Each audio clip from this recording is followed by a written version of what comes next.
Okay, so there were adverts on the podcast for a trip. It was to Oaxaca, and we came up with this whole plan to Oaxaca, a riding trip where we go with the listeners of the show. Okay. Now, I'm sure there's a load of reasons why this trip didn't sell. We sold a few spots, but we had to cancel it because there weren't enough people in order to pay for the trip. Okay. So anyway, so I was like, shit, man, did we make it too expensive? What was it that so I asked around, and over and over again, the same thing came out. Like, people from the UK, our audience in the UK that wanted to go away with us, they are worried about the dangers of Mexico. And this is something that I didn't think of because I've been coming a long time, and I didn't realize that was, I kind of didn't realize that was a worry for people. Like, is it safe to visit Mexico? Definitely. To go riding, it would be, it's a dream spot.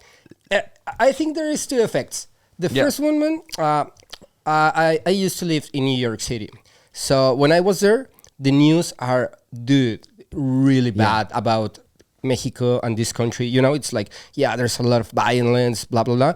So I start texting my family, like, guys, you're okay? Because I watched the news and like, dude, like, every day, everything's good. Thank you for asking, blah, blah, blah. Normal. No more. So I think it's two effects. One of them, it's the global news that you always get just the worst. And I mean, there is violence. I won't say no, but it is really like focused on how, like, between the bad guys are. So gangs, police, it's conflict between. I will say more gangs versus gangs, and that's it. So, but it's not that something that it's happening everywhere on the streets. And no, it's really really focused. So as a normal person, as somebody that is not into that, you can live like normally. It's safe. You need to take your cautions as in any other city in the world. And yes, it's super safe. I mean, most of the places that we go and ride are touristic places. So most of the times you just get to the airport, get picked up, go to the whatever hotel or cabana that you have, and then go ride. But yes, it's super safe. I will say Oaxaca, which is a great spot to be, Guanajuato, Mexico City, it's a nice place to be. And as well, I will say that we were talking before this, but there is this thing when you are a people from another country, that it won't happen anything to you, man. It's like the force field is how you explained it. Yeah. Because so on the car drive over here, I was saying, Fosforo, I've literally never felt scared in Mexico. I'd never felt in a dangerous situation. Not only in Mexico, in Colombia, in any of the other sort of Central or South American countries I've visited, I've never felt unsafe. Yeah. Why is that? And you were like, well, dude, you have a force field.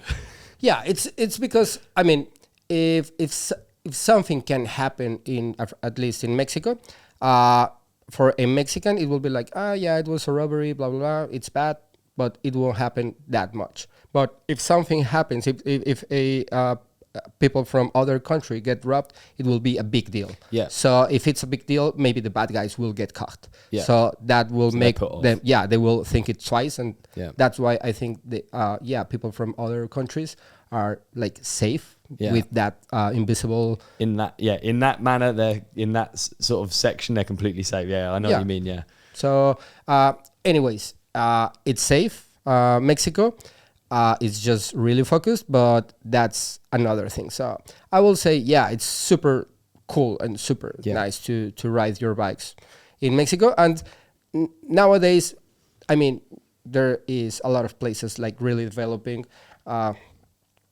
We just talked about Oaxaca, one of the best cities to ride.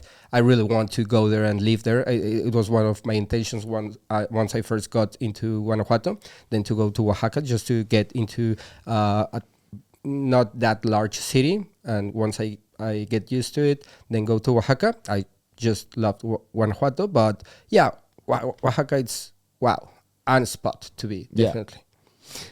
I think it's